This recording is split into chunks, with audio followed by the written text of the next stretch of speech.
المرسلين وعلى آله وصحبه أجمعين سبحانك لا علم لنا إلا ما علمتنا إنك أنت العليم الحكيم سبحانك لا فهم لنا إلا ما فهمتنا إنك أنت الجواد الكريم وقل رب زدني علما. So continuing with our durus of Sirah, after we had talked about the Am al-Huzn, the year of great sadness, and then the sort of compensation, the divine compensation for that, Allah subhanahu wa ta'ala bolstered the spirit of Rasul alayhi salatu wasalam with the Isra, and we talked about that in our last encounter. And we also mentioned the acceptance of Islam by Addas and also by the Jewish jinn who came from Nasibin. Also, it's notable that around this era, around this time too, also, despite the pressure of Quraysh and the resistance and the coercion that Quraysh had been exercising all over Arabia as far as they could. So here we also have the acceptance of Islam of Abu Dhar from Bani Ghaffar to the west, and also Tufail ibn Amr, one of the young upcoming important poets from the southern regions, from Dos, the tribe of Dos. And so things were moving ahead slowly but surely, and now a very big breakthrough is going to take place. And that is that before this breakthrough, it's interesting that, and we're coming to the end of the Meccan period and drawing close to the Medini period. And of course, that's defined by the Hijrah. And so the Hijrah didn't just happen, they just didn't decide one day that, okay, let's go to Medina. It was quite a long and wonderful, divinely engineered process. Perhaps if we go back, those who have been joining us in our durus of tafsir in the morning, you may remember that we have talked about in Surah Baqarah, and how the Jewish scholars were waiting for the Prophet to come, right? And so they had been talking about that, and they had been also warning the Arabs, that look, okay, you might have the upper hand, but when our Prophet comes, right? So then we'll we'll finish you off like Ad and Thamud. And so anyway, so Aus al-Khazraj used to hear this. And that's a very interesting whole sort of history, how the Jewish people came there and settled over there, and how these Arab tribes also settled there. Because it's not, Medina, by the way, was not like the rest of Arabia or the rest of the desert area, the steppes and the desert area. It was actually a place of agriculture, which was uncommon, except for in Yemen, and of course to the far north. But in that whole region of Hijaz, agriculture was not the mode of life, and so there was quite established agriculture, and that was basically in the hands of the Jewish tribes, particularly Bani Nadir and Bani Qurayza. Bani Qaynuqa were the masters of the market. So as the Jewish people tend to take control of things wherever they go, and so they had control of the market. They also had control of the agricultural lands, and also outside of Medina, in Khaybar and other places, Wadi al-Qura.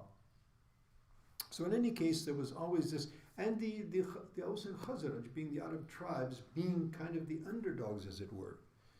Because the Jewish tribes had control of the economy, they had control of the agricultural lands.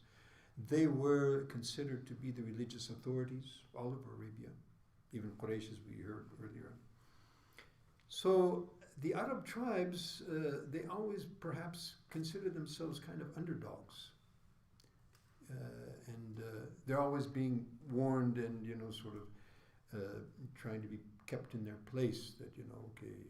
But one thing was, of course, that the Arab tribes always were great warriors. They were great fighters, and they were people of courage, they were people of their word, and they had their salient characteristics.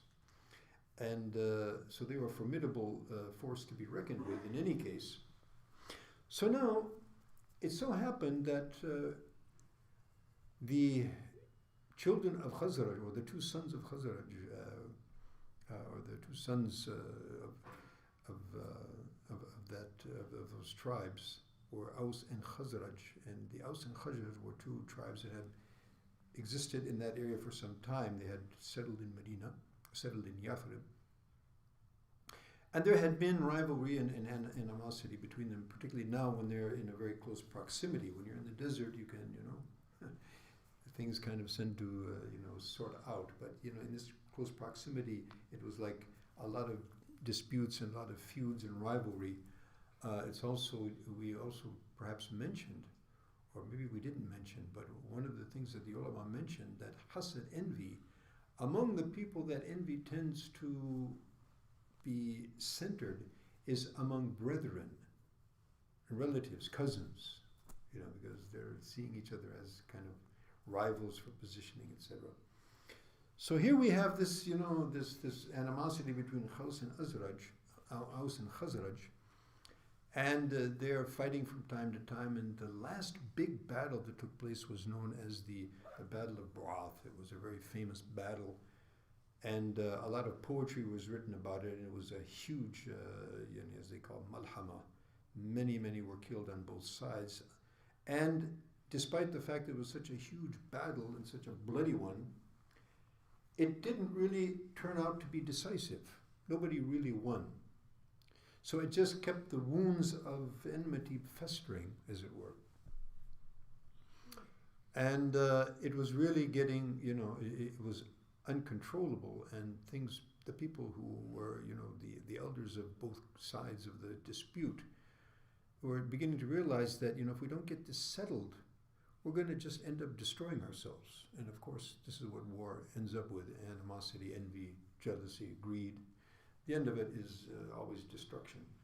So those who had more, understanding of the whole world view, of at least their world, realized that, we have to do something about this. So Quraysh, of course, as we've always mentioned from time to time, although the Jews were considered the religious authorities, but the tribal and political authorities of Arabia were hands down Quraysh. And therefore we find later on, Nabi also mentioned that the rulers must be from Quraysh.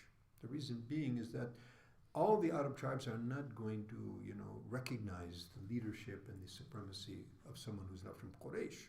That being the case, so a delegation came initially to Mecca to try and get Quraysh, being the authority that they were and being seen, in the eyes of the Arabs that who they were, that they could perhaps settle this dispute.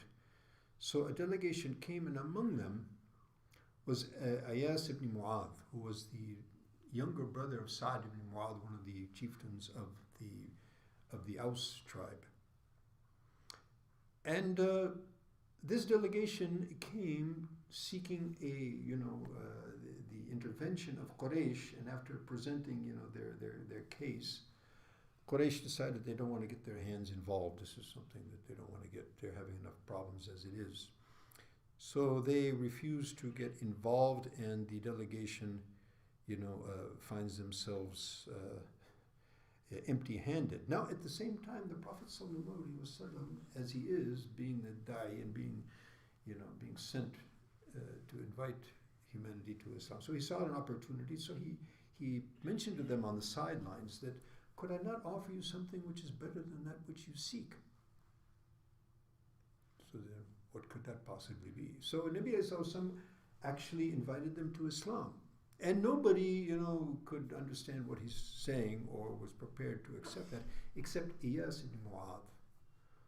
So he's considered to be the first person to actually accept Islam from Yathrib. And very shortly after that, unfortunately, he dies. Okay, so that takes place. Now,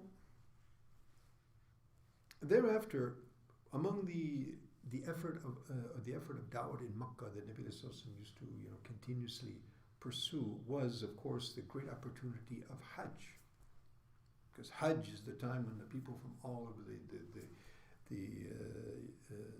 Jazirat al-Arab come to Makkah and attend, And so Nabi ﷺ would actually attend pilgrimage. And even though it was not made compulsory in Sharia of Islam, and actually as we've mentioned so many times, Sharia, most of it, other than Salat, had not even been revealed yet. However, as we know that Hajj was something that was established from the time of Ibrahim alayhi salam and was a continuous practice, and the Arabs have kept on coming for Hajj, albeit along with their idolatry that crept into the scenario, unfortunately.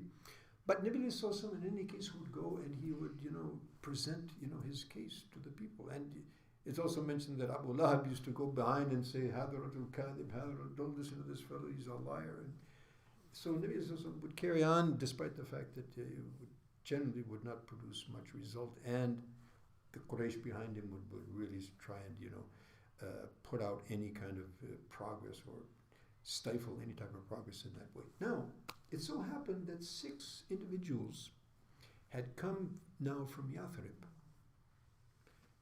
and Nabi Sallallahu happened as he would. He would go with Abu Bakr and they would meet the tribes, and then Abu Bakr being that the scholar, one of the most authoritative individuals in Ilm al-Ansab, the ancestry of the Arab tribes. So whenever they would meet someone, then Abu Bakr would say, "Yes, your tribe is so-and-so, your grandfather, your great-grandfather, and you have these great honors to your tribe in such and such battle, and such generous person." And the people would, it would open up the door for conversation, open up the minds and the hearts, and give a welcome. So Nabi Sallallahu Alaihi Wasallam now was introduced to these 6 important individuals from Yathrib. And so when Nabi Sallallahu started his invitation, now they having the background of always being threatened by the Jews that when our prophet who's going to come, and there was also one of the Jewish rabbis who was actually originally from Syria, Ibn Hayyaban, I think something like that his name was. So he used to mention about the prophet who was going to come, and mentioning that he's going to be from the Arabs, according to certain accounts. Unfortunately, he died before the advent of the Prophet Muhammad sallallahu alaihi wasallam. But in any case, so the Aus and Khazraj had been hearing this from the Jews. So now when they actually hear this speech of Nabi alayhi salam, they say, "Hey, you know what? This is the man that those Jews are talking about." And they're saying, if our prophet comes and we join with him, we're going to take care of. So let's beat them to the punch. Let's not let them get ahead of us in this opportunity. So after listening to the Prophet ﷺ, they had already been prepared to some extent by this discourse with the Jews, so they immediately accept Islam. Right? So then they take the Shahada, and then they proceed back to Yathrib. And Nabi ﷺ sends Musab ibn Umair radiallahu anhu. Now Musab ibn Umair, that is also a very interesting case study of what happens when Iman enters into the hearts. Now Musab ibn Umair was this young man, one of the early early people to accept Islam in his youth, in a very young age. And he came from a very influential and very wealthy family. And it was known about him that he was the best dressed, the most scented, young youth of Quraysh. And in fact, when he would walk by, this was Musab because of his dress, because of his fashion. And they used to say that even if you didn't see him from the scent, he would, be using such high quality and expensive perfume that it would be known that Musab has passed by. Now, when he has accepted Islam, he was tied up and he was tortured and he was beaten, but of course he didn't leave Islam. And moreover, later on, fast forward, ultimately, in his Shahada, so he has nothing to his name except a piece of cloth, which, if covering his head, his feet exposed, etc. And Nabi Sallallahu Alaihi Wasallam, when seeing this, described, this is the Musab ibn Umair, that affluent young youth who now has left everything for the cause of Islam. In any case, Nabi Sallallahu Alaihi Wasallam sent him particularly to Medina. And he gets down in the house where he's the guest of Asad ibn Zurara, which is a Khazraji, one of the Khazraji tribal chieftains. And he begins his da'wah, and people start listening, people start accepting Islam. And it so happened that ultimately he was talking to a group of clansmen of the Aus tribe. Now keep in mind, still we have this this enmity and this animosity between Aus and Khazraj. So Musab is with Khazrajis have accepted Islam, Aus are starting to accept Islam as well. But he has to be very careful how he handles this, and he leads the prayers also, because otherwise, if someone of that tribe or that, so it so happens that Musab radiallahu ta'ala anhu is in a garden explaining Islam to a group of people from Aus. Now we mentioned Iyas ibn Mu'adh, the younger brother of Sa'd ibn Mu'adh, who was one of the main chieftains of the Aus tribe. So he comes, so Sa'd ibn Mu'adh comes to find out that this newcomer, from Makkah is inviting our people, to Islam, to this new religion. And furthermore, he's also the guest of our rivals. But that Asad ibn Zurara happened to be his cousin as well, even though they were from the different tribes, but through marriage, etc., they were related. So this kind of irked him, and he was, most of the people, were quite apprehensive of this, of this new dawah and this new religion, and they were, taking it to heart. So Sa'd says to one of his lesser, Usayd ibn Hudayr is one of his, also his clansmen, but of a lesser. He said, look, my relative is hosting, this group, but we can't allow this to take place. And if it wasn't for the fact that he's there with my relative, I would have gone myself. But since that's the case, so you go and stop it. So Usayd, he gets his spear and he goes and he says, "What are you doing? Misguiding our young people and."